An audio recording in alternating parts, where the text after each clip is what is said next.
স্বরূপ বিশ্বাসের বিরুদ্ধে চাঞ্চল্যকর অভিযোগ। নিউ আলিপুর ফুডকার্ট করতে চেয়ে স্থানীয় কাউন্সিলর জুই বিশ্বাসের কাছে যায়। জুই বিশ্বাস বলেন এসব বিষয় ওর স্বামী স্বরূপ বিশ্বাস দেখেন। উনি বলেন ৮০ লক্ষ টাকা দিলে গোটা বিষয়টি সেট আপ করে দেবেন। ৫০ থেকে ৬০,০০০ টাকা সুরুচির সঙ্গে চাঁদা হিসেবে ধরে রাখতেও বলেছিলেন স্বরূপ বিশ্বাস। এত টাকা দিতে পারবো না বলায় উনি সন্ধ্যেবেলা একা আসতে বলেন। এরকমই স্বরূপ বিশ্বাসের বিরুদ্ধে চাঞ্চল্যকর অভিযোগ। স্বরূপ বিশ্বাসের বিরুদ্ধে মোট ৫টি এফআইআর দায়ের হয়েছে। ফুডকার্টটা প্রথমে নিউ আলিপুরে ট্যাঙ্গুলার পার্কে দোকানের পাশে করতে চেয়েছিলাম।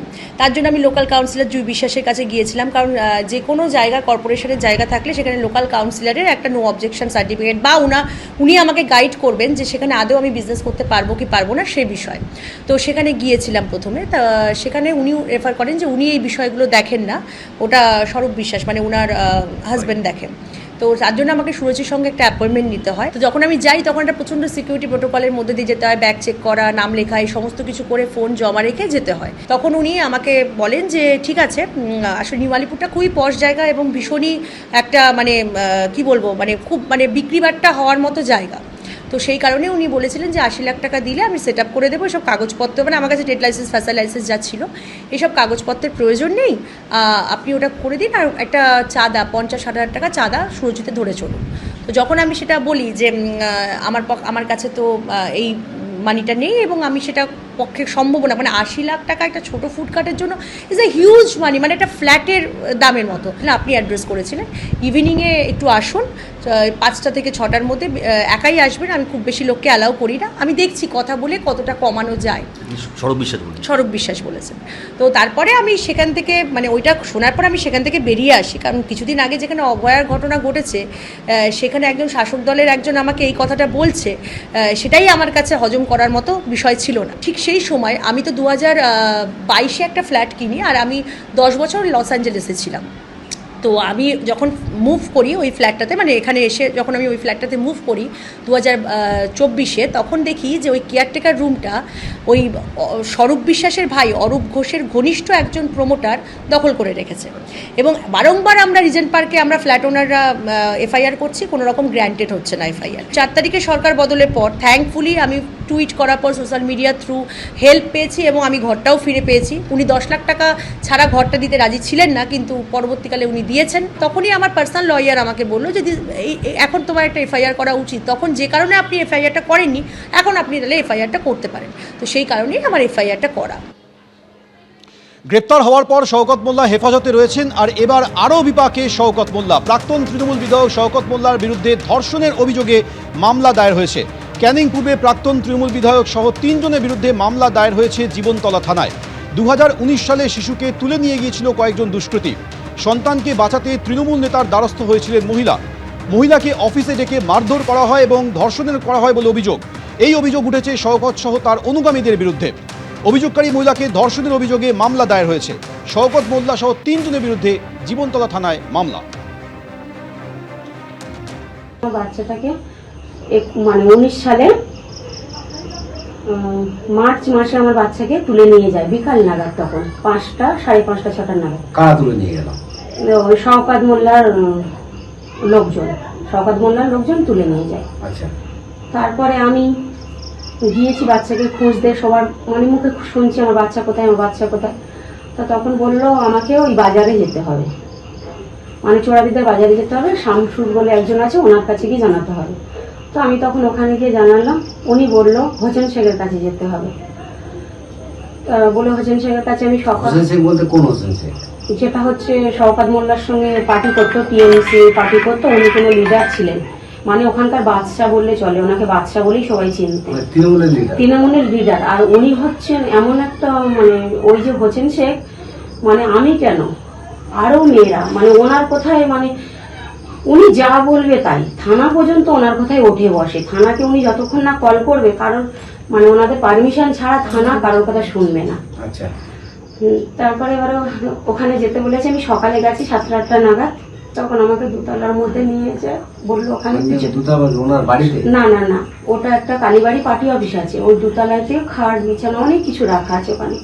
আমাকে বললো দোতলায় চলে আসতে বলো। তো দোতলায় আমি গেছি, দিয়ে বলছি স্যার আমার বাচ্চাটা, তখন আমাকে বলছে ওই আমার অশ্লীল ছবি তুলে নিয়েছে, আমার জামা কাপড় খুলে দাও, মাথাটা মানে আমাকে তখন চড় থাপ্পড় মারে, আমি তার মাথায় বন্দুক ঠেকায়, আমি ভয়েতে তখন ওনার কথা শুনতে বাধ্য। তখন আমার অশ্লীল ছবি তুলে নিয়ে আর বলেছে, হ্যালো স্যার আমার বাচ্চা, বলছে এখন যা বলছে তাই শোন চুপ করে। ওইসব ছবি তোলার পরে তারপর বলেছে তুই যদি মুখ খুলিস তাহলে তোর বাচ্চাকেও টুকরো টুকরো করে দেবো, আর তোর বাড়িতে তো আছে সবাই ফ্যামিলি, ভালো করে জানিস। এই যে হোসেন শেখের বিরুদ্ধে আপনি অভিযোগ করছেন, হোসেন শেখ কি আপনাকে ধর্ষণ করেছে? হ্যাঁ, বারবার ধর্ষণ করাটা হচ্ছে যেভাবে ডাকবে, যখন মুড হবে ওদের তখন আমাকে ডাকবে, আমাকে যেতেই হবে। আর বাড়ির সামনে আমাদের গাড়ি পাঠাতো, যখন যেখানে ফোন নাম্বার ছিল ফোন করে ডেকে নিত। আপনার সাথে এমন কিছু আপনি থানায় অভিযোগ করেননি? থানায় ওনাদের কথা ছাড়া চলবে না। আমি গিয়েছিলাম তখন বলেছে তোমাকে মেরে দেওয়া হবে, এখান থেকে চলে যাও। থানার বাইরে থেকে, হ্যাঁ থানার বাইরে থেকে কারা দাঁড়িয়ে ছিল জানি না, তো ওগুলো আমি চিনি না। তো ওরকম বলেছে, আমি অভিযোগ করছিলাম আমার এরকম কষ্ট হচ্ছে, বাচ্চাটাকে দিচ্ছে না আমাকে, দিনের পর দিন এরকম করছে। তারপরে পাঠায় আমাকে শওকত মোল্লার কাছে। শওকত মোল্লা মানে ওটা 3 তলা ছিল, বাঁ হাতে ওনার অফিসটা ডান হাতে, আর বাঁ হাতের একটা ঘর, ওটা রুম ছিল।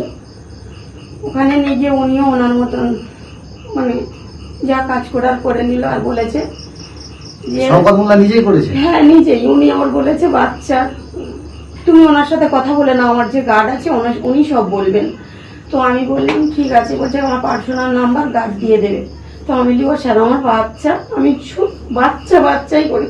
তখন বলে চুপ করো, বাচ্চা করো না, যেটা বলছি সেটা শুনুন। অভিষেক বন্দ্যোপাধ্যায় এবং কুণাল ঘোষকে 21শে অগস্ট পর্যন্ত রক্ষা কবচ দিল ত্রিপুরা কোর্ট।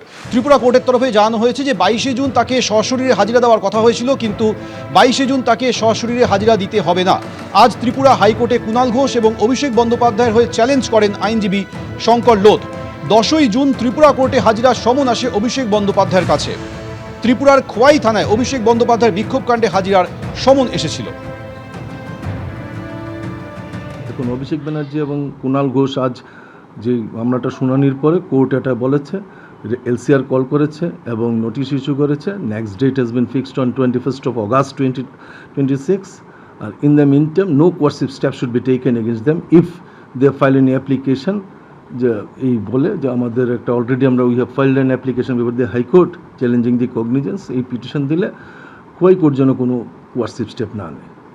মানে খোয়াই থানার এই ঘটনার পরিপ্রেক্ষিতে আগস্টের 21 তারিখ পর্যন্ত কোনো ভাবে আদালতে আসতে হচ্ছে না? না, ওরা একটা পিটিশন ইন্টিমেশন দিয়ে দেবে, সুতরাং কোর্ট তো বলেই দিয়েছে যে no coercive step should be taken. Tarak Singh এর নামে এফআইআর। তারক সিং ও তার ছেলে অমিত সিং এর বিরুদ্ধে এফআইআর দায়ের হয়েছে বেহালা থানায়। ঠিক কি অভিযোগ রয়েছে আরো বিস্তারিত আমরা জানবো। আমাদের প্রতিনিধি পার্থপ্রতিম ঘোষ আমাদের সঙ্গে রয়েছেন। পার্থ, দেখো, এক বাসিন্দার অভিযোগ যেটা হচ্ছে জোর করে জমি দখল এবং পাশাপাশি হচ্ছে তোলাবাজি এবং অস্ত্র দেখে ভয় দেখানোর অভিযোগ কলকাতা পুরসভার 2 কাউন্সিলর এবং যেটা তারক সিং ও তার ছেলে অমিত সিং এর বিরুদ্ধে। প্রাক্তন এই 2 কাউন্সিলরের বিরুদ্ধে অভিযোগ দায়ের করা হয়েছে বেহালা থানা, এবং যে বিষয় সেটা হচ্ছে যে জোর করে জমি দখল, তোলাবাজি এবং হচ্ছে অস্ত্র দেখে ভয় দেখানোর অভিযোগ। এবং এই অভিযোগের পরিপ্রেক্ষিতে বেহালা থানায় প্রাক্তন কাউন্সিলর তারক সিং এবং তার ছেলে অমিত সিং এর বিরুদ্ধে কিন্তু তোলাবাজি, অস্ত্র আইন সহ একাধিক ধারায় মামলা রুজু করে এফআইআর রুজু হয়েছে। এবং পুলিশ জানাচ্ছে যে অভিযোগ তাদেরকে দায়ের করা হয়েছে সেই অভিযোগের পরিপ্রেক্ষিতে গোটা বিষয়টা তারা খতিয়ে দেখে, এবং খতিয়ে দেখার পর এফআইআর রুজু হয়েছে এবং গোটা বিষয়ে কিন্তু ইতিমধ্যে যে তদন্ত সেই তদন্ত শুরু হয়েছে। পাণ্ডবেশ্বরের প্রাক্তন তৃণমূল বিধায়ক নরেন্দ্রনাথ চক্রবর্তী তিনি ইস্তফা দিয়েছেন, আর এই মুহূর্তে ঋতব্রত বন্দ্যোপাধ্যায়ের সঙ্গে সাংবাদিকদের মুখে। আমার বছর দেড়েক আগে বাইপাস হয়েছে, শারীরিক অসুস্থতার জন্যই রিজাইন করলাম। আর আমরা সবাই একটা জায়গায় একজোট হচ্ছি, দেখা যাক কি করা যায়। কোথায় একজোট হচ্ছে?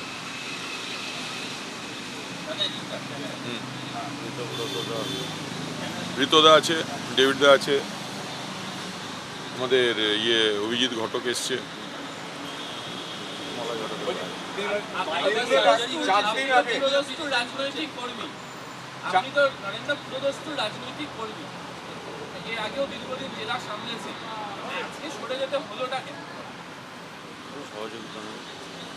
দেখুন, জেলাতে প্রায় 476 জন গ্রেপ্তারি পরোয়ানা হয়েছে, অ্যারেস্ট হয়েছে, ঘর ছাড়া আছে। কেউ পাশে নেই, সবাই এখন দিল্লি বসে।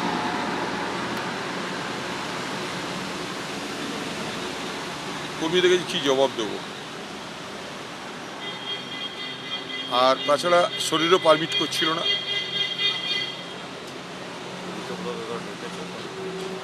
আর ঋতুদার সঙ্গে দীর্ঘদিনের বন্ধুত্ব, ডেকেছিল, এসেছি।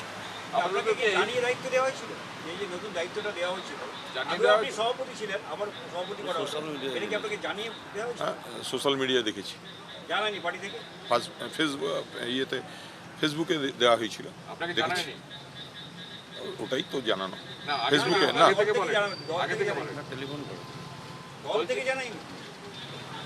আপনি কি আগামী দিনে ঋতুব্রত বন্দ্যোপাধ্যায়ের সঙ্গে একসঙ্গে রাজনীতি করবেন?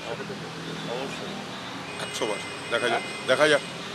একসঙ্গে আছি তো, একসঙ্গে ট্রেড ইউনিয়ন করেছি। আপনি জেলা সভাপতি পদ ছেড়েছেন, তৃণমূলে কি থাকবেন? মানে মমতা বন্দ্যোপাধ্যায়ের তৃণমূলে থাকবেন? কালীঘাট তৃণমূলে থাকবেন? তৃণমূলেই তো আছি। শুরু থেকে একটা কথা বারবার কৃষ্ণেন্দু বলেছি যে আমাদের লড়াইটা হচ্ছে ইন্ডিভিজুয়াল কাল্টের বিরুদ্ধে কালেকটিভের লড়াই। আমরা যেখানে বসি, আমরা একসঙ্গে মুড়িও খাই, মানে আমাদের এখানে ধরুন মানে কারুর সঙ্গে দেখা করার জন্য 5 ঘন্টা বসে থাকতে হয় না। আমার কোনো সেক্রেটারিও নেই যে বলবে যে 5 ঘন্টা বসে থাকার পর যে আজকে দেখা হবে না। আমাদের শক্তিটাই হচ্ছে কালেকটিভের শক্তি। নরেন্দা, আমি যখন আইএনটিটিউসির রাজ্যের সভাপতি হিসেবে কাজ করেছি, নরেন্দা রাজ্যের সাধারণ সম্পাদক ছিল। ডেভিড সরকারের সঙ্গে আমার 2 দশকের বেশি সময়ের সম্পর্ক।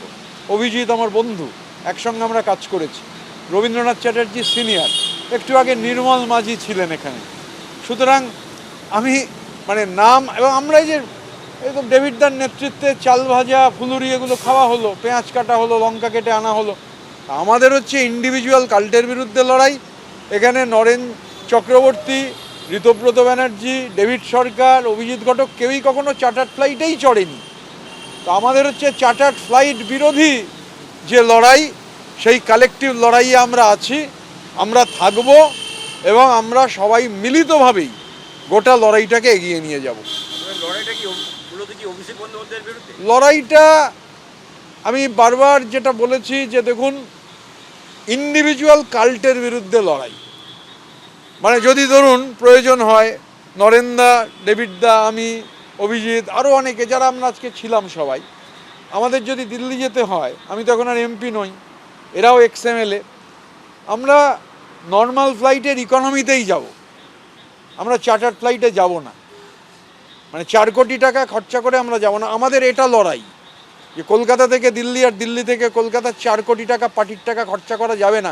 শুনলেন তো, 500-র কাছাকাছি কর্মী হচ্ছে আক্রান্ত, মামলা লড়ার খরচ নেই। আমি বাগনানের কেস জানি, রাজা সেন আমার সামনে সোনা বন্ধক দিয়ে মামলার খরচ মেটাচ্ছেন। একদিকে গ্রাউন্ড লেভেলের কর্মীরা এভাবে হচ্ছে লড়াই করবেন, আর চার্টার্ড ফ্লাইটের নামে কোটি কোটি টাকা ব্যয় করে হচ্ছে স্ট্যাটাস বাড়বে। স্ট্যাটাস নেই কিছু, স্ট্যাটাস স্ট্রিপড অফ। জোকারটাকে দেখলাম সঙ্গে, ওটাও নাকি চার্টার্ড ফ্লাইটে গেছে। ওগুলো পরের কথা। এখন যে ও নিয়ে বহুবার বলেছি, আজকেও বলেছি, এক কথা চর্বিত চর্বণ করলে লেবু কচলে যায়। যা বলার ক্যাটেগরিক্যালি বলেছি, এবং আমরা আবার বলছি, ইন্ডিভিজুয়াল কাল্টের বিরুদ্ধে কালেকটিভের লড়াই। আর একটা বিখ্যাত কথা আছে, এল পুয়েবলো ইউনিদো জামা সেরা ভেন্সিডো, the people united shall always be victorious. ঐক্যবদ্ধ মানুষের পরাজয় নেই। আর এত মানুষ যেখানে মাসের চার্টার্ড ফ্লাইটে জায়গা হয় না, আমরা সব ম্যাঙ্গো পিপল। চার্টার্ড ফ্লাইটে ওই স্ট্রিপ্ট অফ ফলেন প্রিন্স আর তার কিছু ক্লাউনরা চড়ে। তারক সিং এর নামে এফআইআর। তারক সিং ও তার ছেলে অমিত সিং এর বিরুদ্ধে এফআইআর দায়ের হয়েছে বেহালা থানায়। ঠিক কি অভিযোগ রয়েছে আরো বিস্তারিত আমরা জানবো।